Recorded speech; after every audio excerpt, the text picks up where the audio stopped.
اعوذ باللہ من الشیطان الرجیم بسم اللہ الرحمن الرحیم۔ ناظرین السلام علیکم۔ آج ہم انشاءاللہ سب گناہوں سے مغفرت کے لیے بہت ہی پیارے کلمات سیکھیں گے۔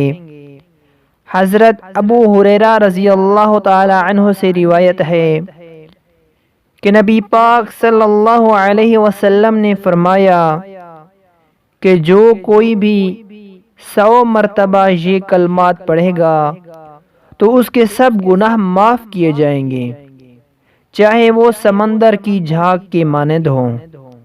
یہ کلمات جو 100 مرتبہ پڑھے گا تو اللہ تعالیٰ اس کے تمام گناہ معاف کر دے گا، اگرچہ وہ سمندر کی جھاگ کے برابر کیوں نہ ہوں۔ کلمات وہ کون سے ہیں؟ وہ کلمات یہ ہیں: سبحان اللہ وبحمدہ، سبحان اللہ وبحمدہ، سبحان اللہ وبحمدہ، سبحان اللہ وبحمدہ۔ ان کلمات کو روزانہ 100 مرتبہ پڑھیں۔